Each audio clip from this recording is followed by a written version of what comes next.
नमस्कार। भाग्योदय विचार प्रवाह श्रृंखला की 276वीं 276 कड़ी में आपका स्वागत है, अभिनंदन है, प्रणाम करता हूं। आज रविवार 7 सितंबर 2025 पौने 200 कड़ियां पूरी हुई रविवासरीय वार्ता की। हम 300 की ओर बढ़ रहे हैं। सबसे पहली श्रृंखला भाग्योदय फाउंडेशन की। मित्रों, आज मैं चर्चा करना चाहूँगा जो इलाज पर बेतरतीब पैसा खर्च होता है प्राइवेट हॉस्पिटल्स में, वह परिवारों को बहुत परेशान कर रहा है। परिवार के परिवार बिक जाते हैं। पीछे दिनों एक परिवार ने हमसे आग्रह किया कि उनका घर बिकवा दें ताकि घर के सदस्य का इलाज करवा सकें। कुछ दिन बाद उनका निधन हो गया। हाल में एक परिवार में हमने पूछ लिया, बुजुर्ग बीमार थे, महंगा इलाज हो रहा होगा। उन्होंने कहा लगभग 70-80 हजार से 1 लाख रुपए रोज का खर्चा है। सबकी आर्थिक स्थितियां वैसी नहीं होती। जो अमीर लोग हैं उनको तो कहना क्या, कहीं से भुगतान मिल जाना है तो उनके बारे में भी नहीं कह सकते, लेकिन आम परिवार बहुत परेशान हो जाते हैं। ऐसे में एक प्रसंग अभी हाल में हमारे संज्ञान में आया, मेरा मन किया उसको साझा करूं आप सभी से। केजीएस मेडिकल कॉलेज मुंबई में प्रोफेसर थी डॉक्टर लोपा मेहता। उनका पीछे दिनों निधन हुआ। एनाटॉमी विभाग की प्रमुख थी वह।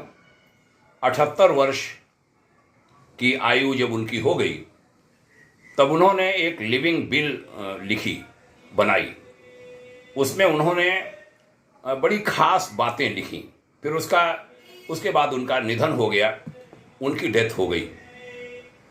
उन्होंने मेडिकली बहुत सारी बातें खासकर बुजुर्गों के बारे में बताई।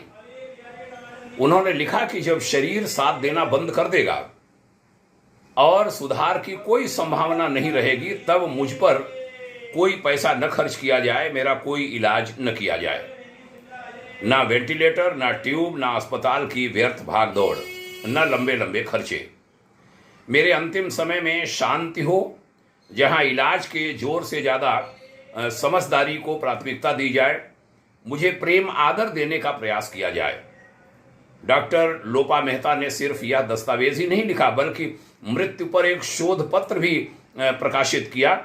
उसमें उन्होंने मृत्यु को एक प्राकृतिक, निश्चित और जैविक प्रक्रिया के रूप में स्पष्ट किया।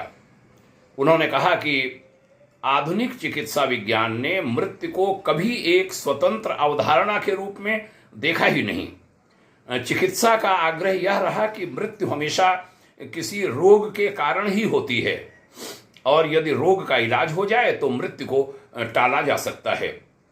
लेकिन शरीर का विज्ञान इससे कहीं गहरा है। उनका तर्क है, शरीर कोई हमेशा चलने वाली मशीन नहीं है।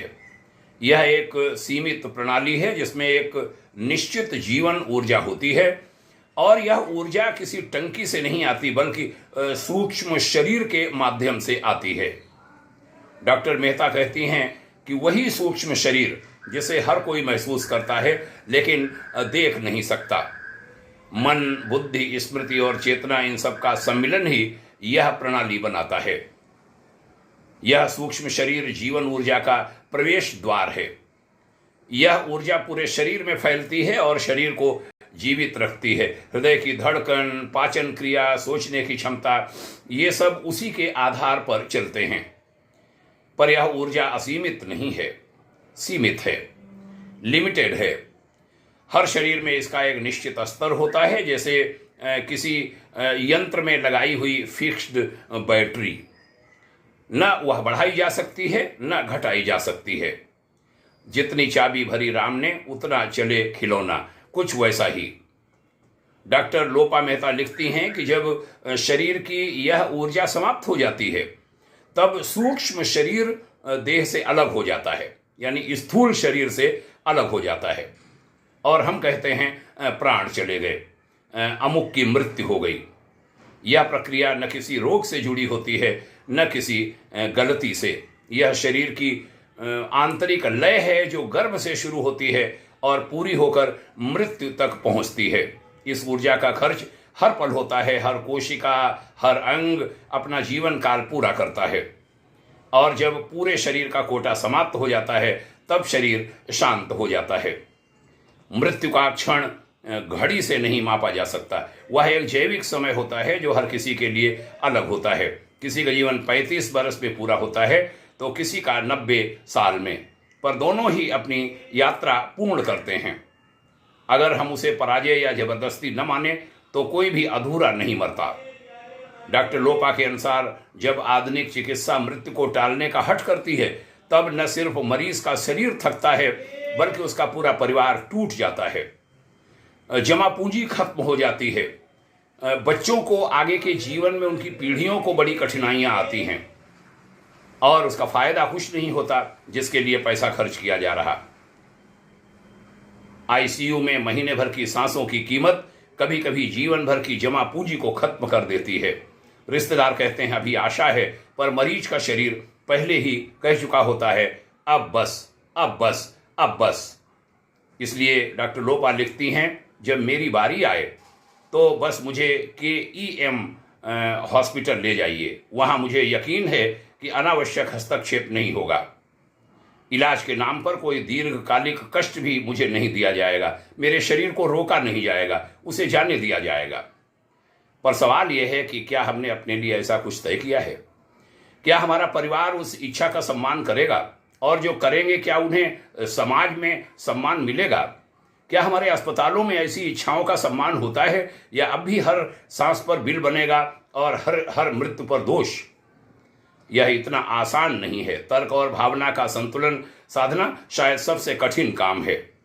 अगर हम मृत्यु को शांत नियत और शरीर की आंतरिक गति से आई प्रक्रिया मानना सीख जाएं तो शायद मृत्यु का भय कम होगा और डॉक्टरों से हमारी अपेक्षाएं अधिक यथार्थवादी होंगी। मेरे अनुसार मृत्यु से लड़ना बंद करना चाहिए और उसके पहले जीवन के लिए तैयारी करनी चाहिए, और जब वह क्षण आए तो शांति से सम्मान के साथ उसका सामना करना चाहिए। और भगवान बुद्ध की भाषा में कहें तो मृत्यु जीवन की यात्रा का अगला चरण है। बहनों भाइयों, बड़ा सुंदर यह प्रसंग एक वरिष्ठ चिकित्सक की कलम से लिखा हुआ, जो उन्होंने मृत्यु के पहले लिखा और अपनी इच्छा जताई कि मेरे साथ ये किया जाए। तो मैं भी वरिष्ठ नागरिक हो चुका हूँ। सभी वरिष्ठ नागरिकों से कहूँगा और उनके परिवारों से भी कि डॉक्टर लोपा मेहता के इस कथन को बहुत ध्यान से सुने, बार बार सुने। यह वार्ता हमें लगता बड़ी उपयोगी है, सबको सुनाई जाए और उसके मर्म को समझकर उसके अनुसार चला जाए। हमें लगता है ये वार्ता बड़ी अच्छी होगी और ये कदम भी अच्छा होगा। मैं तो अपने बेटे से, पुत्रवधू से और परिवारजनों से कहूँगा कि मेरे बारे में और मेरी धर्मपत्नी के बारे में ये जो डॉक्टर लोपा मेहता का कथन है उसका सम्मान किया जाए। बहुत धन्यवाद, आपने सुना। आपके उज्जवल भविष्य की भाग्योदय शुभाकांक्षा। पुनः प्रणाम करता हूँ। ओम शांति।